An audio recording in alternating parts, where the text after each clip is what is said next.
Assalamu alaikum and welcome to Perspective. Overall, the political situation, of course, the PTI says that it's going to hold what they term as a historic jalsa as far as the Lahore jalsa today is concerned. But of course, at the same time, there is a huge threat which again, the government again and again has warned about. There is, of course, overall the crowd and the kind of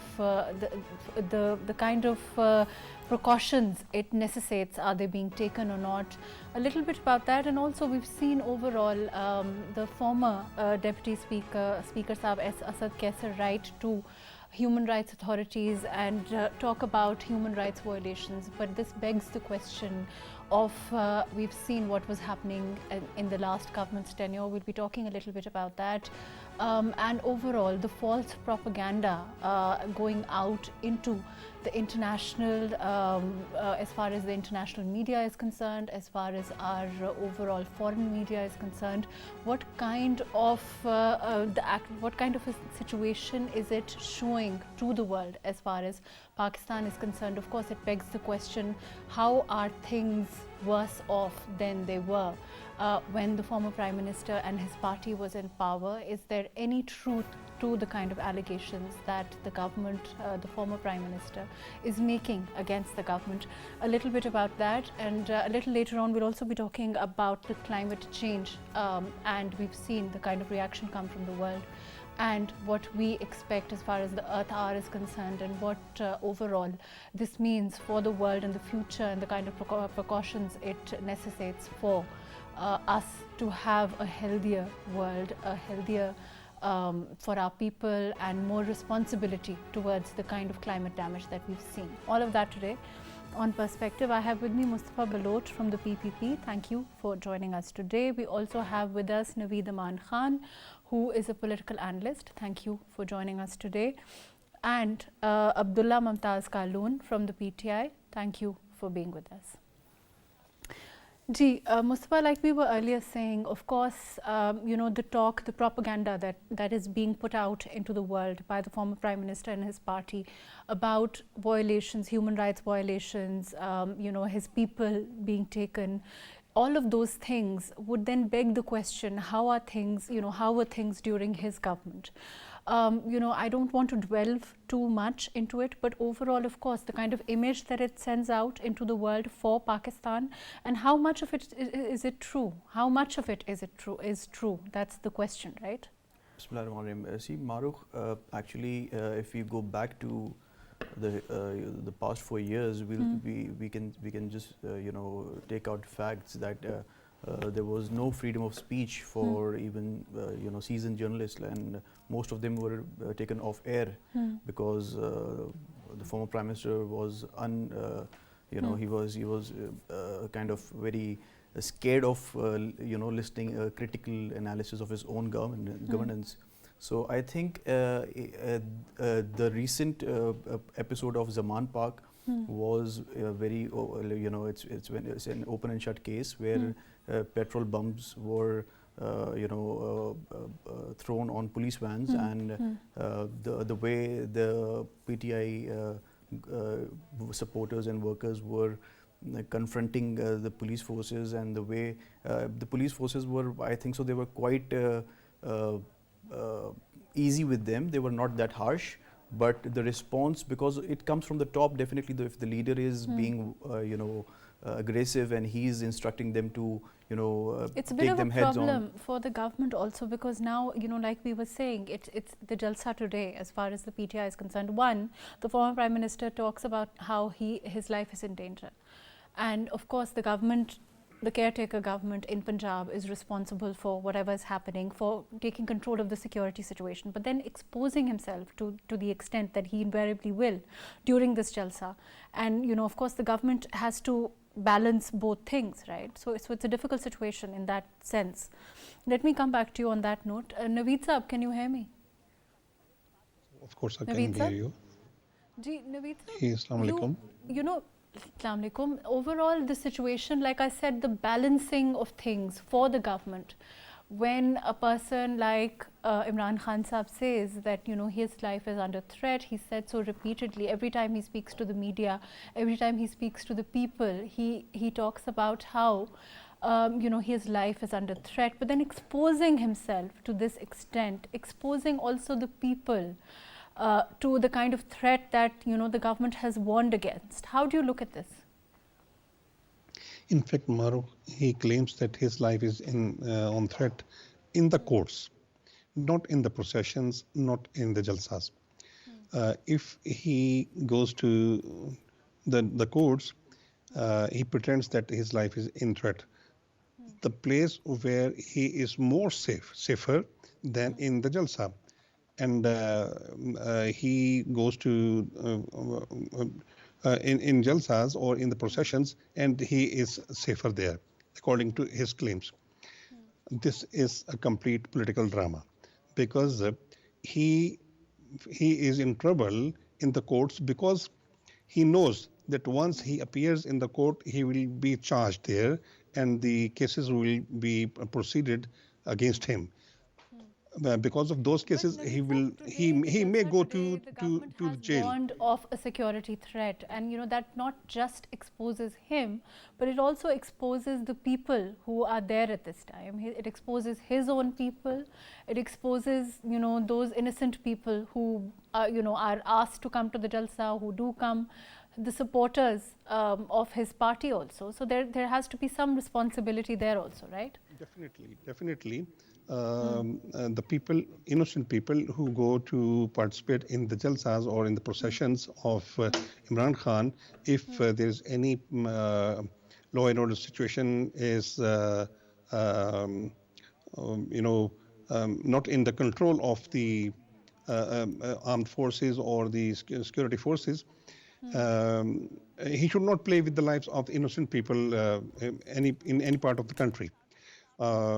He himself is ready to go in the container for any sort of speech, but he makes the life of the people in danger. God forbid, if there is any such incident, who will be responsible for the loss of the lives of the people, and who will be also responsible for the loss of any installation of the government, or the property damage of the masses in any case of you know, target. Let me come back to you, Naveed. So I'm going to go to Abdullah. Ji, Abdullah, can you hear me? I can indeed. Abdullah, I think a little bit louder. We're having a little, I mean, I'm finding it a little. Ji. Okay, Abdullah, overall, of course, you know, since you are here from the PTI, we always have to direct all questions to you. As far as this threat is concerned, there is, you know, the government has warned the former Prime Minister. Why does he feel that he has to expose not only himself, but all the people there today? Mahrukh, first thing is that I don't seem to understand the government flip-flopping around. When the Khan Saab is required to attend the court appearances, the same PDM regime is crying itself hoarse on TV shows that there's absolutely no threat to Imran Khan. The Twitterati brigade is very busy on Twitter as well, saying Khan Saab, there's absolutely no threat. And suddenly when Khan Saab says that he wants to have a mass gathering at Minar-e-Pakistan, all of a sudden everyone seems to think there's a threat against Imran Khan. Well, this is what we've been saying since last October, that there is a serious threat against Imran Khan Saab. Khan Saab has survived a very close assassination attempt. The cover-up of the JIT is readily apparent before us. But Abdullah, there is one, it's either the fact that he has a threat on him, he is under threat, sorry, or he's not under threat. And if he is under threat, then exposing himself this way today would, you know, could mean potential, you know, I hope not, but consequences, right? Inshallah, I will not. Mahrukh, I will be attending the jalsa myself with my wife and two children as well. Inshallah, there will be no such threat there. Pakistan PTI people will be there. They'll be guarding him. There'll be security everywhere. PTI has taken response is for its own security as well. But Mahrukh, the most serious discussion to be had today is the elections. how the Supreme Court has clearly ordered the Election Commission to announce the date of elections. Date of elections in Punjab was set for But the Abdullah, the 30th of case is April, now, you've and gone into contempt, right? we So saw it's an now election going to be passed upon in the the middle of the SC to night, how they kicking the look at can down this. the road. Let me come back to you. Okay, That's why I don't want to delve too much into it, because I think this issue has now been discussed, for a few days. It's been hashed and rehashed, and of course now it's up to the SC. The government has given out their own narrative, and of course it's not, Mustafa, it's not just the government. As far as the Election Commission, the document that the Election Commission has tendered, it's saying that institutions like Pakistan Army, judiciary itself, are refusing to extend, their own. They don't have the personnel, they don't have the funds. So it's not the government really, is it? See, actually, Election Commission has the right to even reschedule the election schedule, which it has already given. So, as per law, if they think that there is an extraordinary situation which they can't deal with, so definitely they have the right to reschedule the election. But coming back to the point about security, I guess why is he wearing a strange kind of box when he's entering the court premises? So, if he has security threats in court, in High Court, in Lahore High Court, then how can he go for a public gathering and put the life of a lot of people, thousands of people women and at risk? children, the And people. I mean, this is very selfish thing. I mean, if he thinks that there is a threat to him, then definitely the threat is for the entire crowd. And if he's having a threat, then why is he trying to put the life of a lot of people at risk? And when he's going to the court, he's acting very strange. You have seen that there is a extraordinary security of Imran Khan, and he's wearing a strange box. When, but is it, as far as the PMLN is concerned, that the criticism leveled against the former Prime Minister is that he uses his people as human shield. Yes, that's true. And this jalsa also, the people there, it's an extension of that, would you say? See, Mahrukh, it's very sorrow thing that this man, he talks about bravery and valor and all that, and he's putting his people in front. Be it Zaman Park incident, be it courts, be it everywhere, he's putting them in front. That's not how leaders should be. Leaders have to be brave. We have seen Shaheed Zulfikar Ali Bhutto walking to the courts, and Benazir Bhutto and Mia Nawaz Sharif, Maryam Nawaz Sharif. Every political leader has faced Zardari Saab. They have faced the political consequences. They haven't. It wouldn't have been difficult for Zardari Saab to bring thousands of people in Ladkana and sit in Nodero and ask the police to come and arrest me. He gave the arrest very easily. So that's how statesmen, that's how leaders do. They don't put the life of people at risk.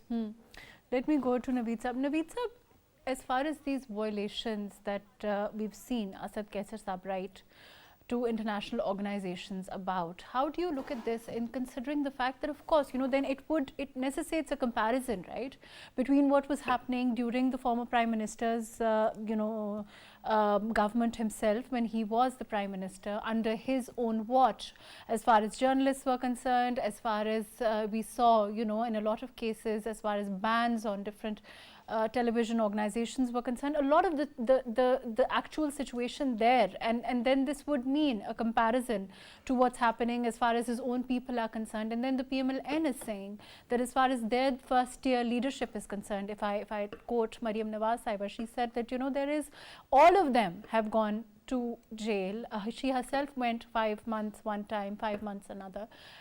They both, she and her father, Nawaz Sharif Saab, tendered their arrest themselves. So all of those realities, it would then mean a comparison, right? Definitely, if we compare the two regimes, the two leaders, the two different situations, there is a great difference between the two situations and the two regimes. During PTI government and the rule of Imran Khan, many of the journalists, they have been thrown in behind the bar. They were abducted, they were kidnapped, they were tortured, they were killed. If we focus on the political leaders, either of the PMLN or People's Party, they have been sent to jail for months and months and sometimes years. As far as Imran Khan and his party is concerned, during the last 1 year, they have not seen jail. Imran Khan has not seen jail for a single day and feared, and he is afraid of the situation, probable situation faced in the jail, because he knows that what he has been doing with his political opponents in the jail, he fears that the same thing may happen with him. As far as the exposing of the situation in the international world is concerned, defaming or disgracing the country and the nation and the state is condemnable. Any political party, any political leader or politician should not disgrace the country or the state in the entire world or in front of any institution of different countries. I would say that the way the PMLN and the People's Party leaders have faced the jails politically is an example for PTI leaders and the leaderships. If they are brave enough, they must accept the jail or any sentence with open heart. I mean, as a politician, it doesn't mean that you start weeping there. And if you are brave enough, be brave. A political leader should be brave enough. Abdullah, what do you expect from this? I want to, as PTI, what is the purpose of this jalsa, this this gathering, which Imran Khan says is going to be historic? What is it? A power show? What is it? Is it the fact that how much you feel the popularity of the party? What is the purpose behind it? Pakistan knows that PTI and Imran Khan are the most popular leader in Pakistan. PTI is the most popular political party in Pakistan right now. There's no other reason why the PDM regime and the election commission seem to be running away from elections. Indeed, it's the first time in my own recent memory that I've seen a political parties en masse run away from elections after a date has been announced. So as far as the purpose of why the jalsa is being held today, the jalsa is being held today to start the election campaign across the Punjab, Lahore being the provincial capital. So that's why the venue for Munir-e-Pakistan was given. And because we've just had 23rd of March, the Pakistan Resolution Day, we thought that Munir-e-Pakistan is the best venue. But Mahrukh, I have to say, a question you asked one of the panelists today about the brutal crackdown that we've been seeing for the past two weeks in Zaman Park. I have to also say live on this show that 2 police vans were outside my own house last night in Sargodha and trying to arrest me as well. I don't know what crime I've committed other than being a political man of conscience. But how do you look back how do you look back at what happened with, during the former Prime Minister, during your party, PTI was in power? If we look at the whole first year leadership, we start from Nawaz Sharif Saab himself. This is a country which has had, lifelong disqualifications. We talk about constitution, we talk about rule of law. This is also a country which has had, the interpretation of 63, Article 63 being, we saw what happened with vote of no confidence, with votes being excluded, which have been subject to criticism also. Unfortunately, we're also a country which saw, as far as starting from the first year leadership, let's start from the former Prime Minister Nawaz Sharif Saab himself, his daughter, let's start with Hamza Shehbaz Sharif Saab himself, let's say Shahid Khaqan Abbasi, let's say Rana Sanaullah himself. The case against Rana Sanaullah, I think, largely is one for the books, the way that, it was, whatever was discovered, and later, the charges against him. From one of, we've seen Khwaja Asif, we've seen, if you name it, I don't think that there's any leadership at this time, one can say, which has been exempt from the jail time. And we're not just talking about people coming to their houses and attempts. We're talking about actual arrests which happened for months. And now, when your party talks about that victimization, isn't it rather unfair? Wouldn't you agree? Mahrukh, first of all, I have to say that the cases against Nawaz Sharif and his daughter were started during Shahid Khaqan Abbasi's tenure as Prime Minister. Let's not forget that key fact.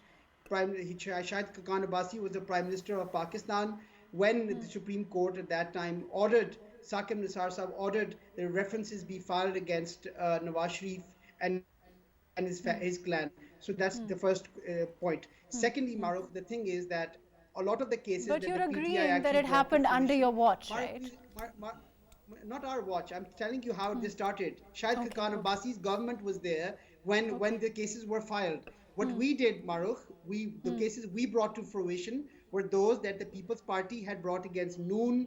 Noon had brought against People's Party. Apart from barring one or two cases, the case against Rana Sanaullah, point one or two of such cases. Other than that, all the other cases were brought against by these parties against one another. Now, currently what we're seeing is, we saw just a couple of months back, Chairman NAB Aftab Sultan Sahab resign. We saw Attorney General of Pakistan tenders resignation today. I mean, what is happening? Is this bloated cabinet of 77 all going to stage a walkout?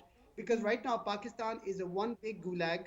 My friend Azhar Mashwani Saab is still missing. He's been abducted for more than 24 hours. No one knows where he is. The Constitution of Pakistan states that he has to be produced before the court. He has not been produced before the court. Abdullah, I think that's a question for Mustafa before I go to Naveed. Are you trying to say that?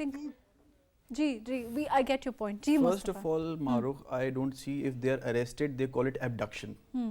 This theory is very, very weird. Okay. If they in their tenure, we have seen a lot of abductions of a lot of journalists, a lot of politicians, a lot of people who were, critics of PTI. So when it comes to them, it's like unfair, and they are like the only, fair people in the world, and they have been the best people in the world, and they are the perfectly fine people for Pakistan. I guess this is not right. And what they have done with other political opponents, they should feel the heat. And this is not the revenge, I guess. This is what, if Fawad Chaudhry was released like in 3 days. And even Sheikh Rashid was released in a couple of weeks. So it was not, they haven't seen the heat of victimization which they have done with other parties. Imran Khan is still roaming around. Asad Umar is still roaming around. Farah Gogi is still outside. And Bushra Bibi, with all those corruption she had done with Bozdar in Punjab, she is very safely sitting in her house in Zaman Park. But Faryal Talpur was dragged from a hospital in Chandrat. So that was fair. Zardari Saab was not given his insulin medicine when he was in NAB prison. So when they have done all these things, I think they should not at least say this, that all these cases were fixed by People's Party against PMLN and PMLN against People's Party. It was not like that. Right. They were victimizing all these parties. Okay, Abdullah, let me come. I will go to Abdullah on this and I'll let him answer. But Naveed Saab, okay, we're talking about, Mustafa is talking about the past. We're also seeing Abdullah talk about, what's happening right now. Overall, of course, from time to time we've spoken about the fact that the kind of atmosphere, the kind of politics we are regressing into, is worse than 90s in a lot of ways. Would you agree? Definitely, it is worse than the 90s. We have been analyzing the politics of 90s not in a very good way, but this tenure of Imran Khan has worsened the political arena or political atmosphere entirely or completely. The polarization is multiplied. The enmity is seen elsewhere. The division is seen in the people, in the organizations, in the institutions, and this thing has really created a problem for Pakistan. We cannot bear or afford such situation because we are facing. It's about dialogue. You think that it's possible for there to be dialogue? Because we saw Khwaja Asif today say that the government is ready to have a comprehensive dialogue with PTI, but then it's not a transactional dialogue. It shouldn't be dependent on other things. Of course, the former Prime Minister historically, if we look at the past, has remained averse to the idea, to say the least. And today, of course, we'll see what he says in the jalsa, but it hasn't been on the books at all. He has never been advocating for the dialogue. He is not of this temperament, but as a politician, he should have sit with the political opponents for dialogues and find the way out.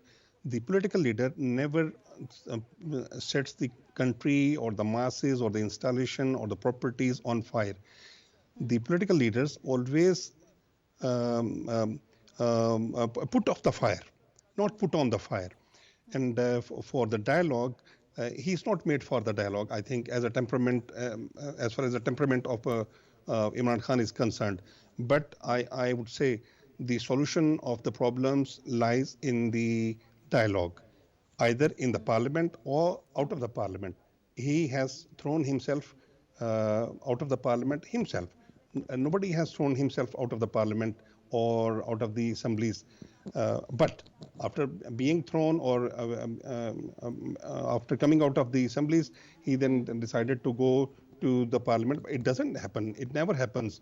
You need to be very, very serious in the politics and on political issues, national or international issues.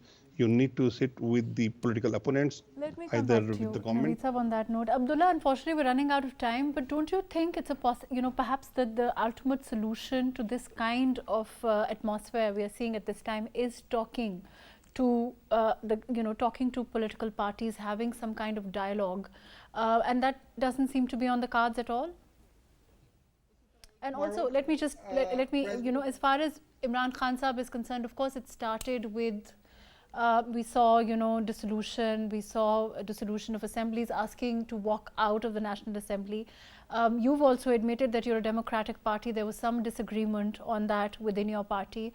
Losing as a government in two of the as Punjab is concerned, one of the the largest province.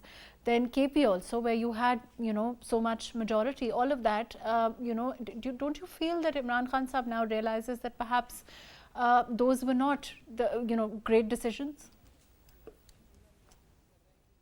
Mahrukh, answering your first question primarily about dialogue, President Abraham Lincoln back in the early 19th century said something very important.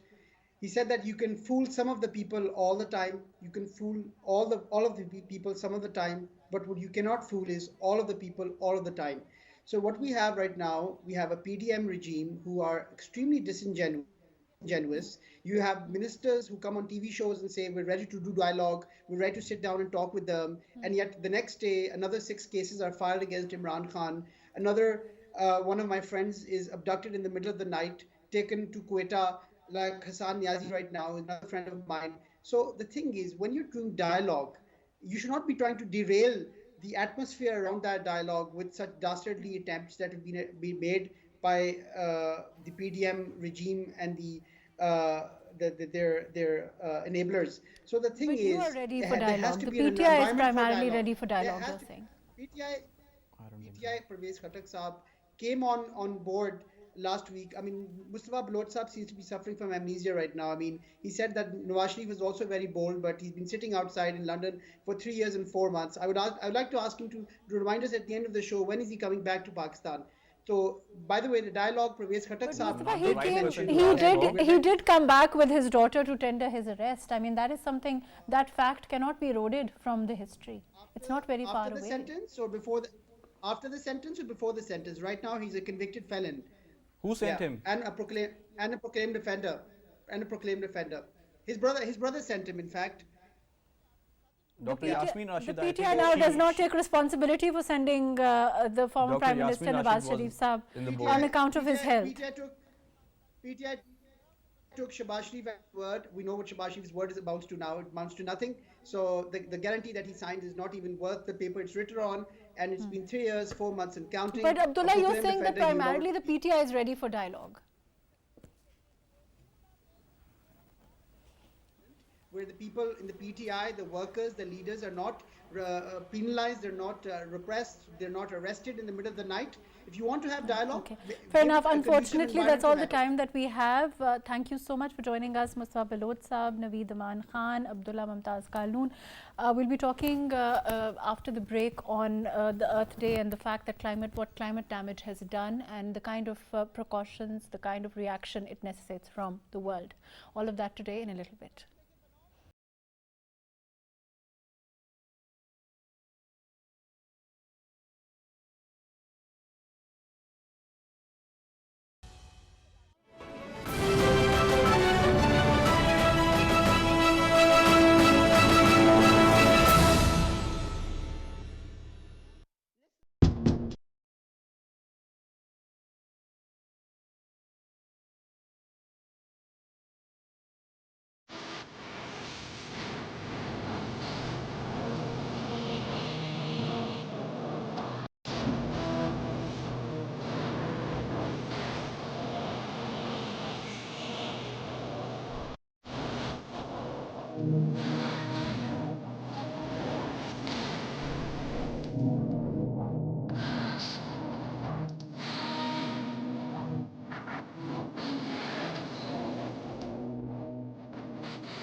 Right, we're celebrating Earth Hour by switching off all lights from 8:30 to 9:30 as far as Earth Hour is concerned. Of course, any unneeded lights, and we'll be talking about climate damage. We'll be talking about the effects of climate damage, and the fact that the kind of precautions it necessitates from the world. Of course, we've seen recently the kind of damage it's wrought, the flood damage, and the suffrage of people in our own country. We have with us Munir Ahmad, who's a climate expert. Thank you for being with us. Munir Saab, can you hear me? I think I can hear you. Munir Saab, the situation, as far as overall this Earth Hour is concerned, please tell us a little bit about what it means, what it stands for, and with respect to the kind of precautions that we now, as the whole world needs to take, because we've seen unprecedented climate damage in the very recent past. We're still suffering from it. Our people are still suffering from it, and that is rehabilitation. All of that phase itself, the kind of effort it is going to take is still right before us. Thank you so much for talking again on climate change. Climate change is happening, and it is creating unprecedented disasters for the human lives and for biodiversity as well. The unprecedented rains that we are suffering from, and the water scarcity and heat waves. These are some of the major phenomena that we are suffering. Last year, we witnessed the historic floods, and it cost us like more than $30 billion loss. And now we are also the third top vulnerable countries as far as water is concerned. Though we have a lot of waters in terms of rains, and like also when floods come to Pakistan, but unfortunately we don't have uh, a storage capacity. We have only 10% of the available water that we can store, and we need to enhance our storage capacity for water. And also, like recently, just a couple of days back, those parts of the country suffered hailstorming and in heavy rains that were not expected to. Even the Patan area received 60 millimeter of rain in just in a couple of hours, and also Khuzdar. And these are the areas like where we don't expect such kind of a rain. Patan area is the a crop area basically, and the recent Munir Sahab, rains that we we are saw the having. Prime Minister say today that Pakistan joins the global community in observing Earth Hour and demonstrating its commitment to the fulfillment of its obligations to climate change actions. Saving our planet from the ill effects of climate change is a collective endeavor, one in which everyone matters. When we saw recently the Prime Minister take this cause up, the way the summit was held, and the global community's response, would you say that it's sufficient? How would you look at the way that the world has reacted to the climate damage, and of course the fact that the responsibility should lie with those that are largely responsible for this climate damage, not the ones who are suffering, unfortunately? I agree 100% that those who made us to suffer such kind of disasters and impact of the climate, certainly they have to pay for it, and they have to pay for the mitigation and adaptation measures that the developed and least developing countries have to take. But unfortunately, they are not putting up such kind of capital into the funds. Loss and damage fund was created, but so far the developed countries and the COP parties are developing some mechanism how and who will contribute to it. And before that, under Paris Agreement, Green Climate Fund was created, but unfortunately, the required amount was not contributed by the developed world, those industrial world. So this is, and meanwhile, the countries like Pakistan are very firm on taking mitigation and adaptation measures to prevent such kind of impact on their population. But we don't have money. And recently, a climate and development report was launched by World Bank, and that says that by 2050, Pakistan needs 348 billions to adapt for the adaptation measures and to make their population safe, and such kind of measures. And by 2025, just in 2 years, we will be the top vulnerable to waters. This kind of a situation that Pakistan is going through, and meanwhile, as President Shahbaz Sharif said, that Pakistan is always with the community to celebrate and to make their people aware of the climate impact and the environmental consequences of what is happening around us. But awareness is not enough.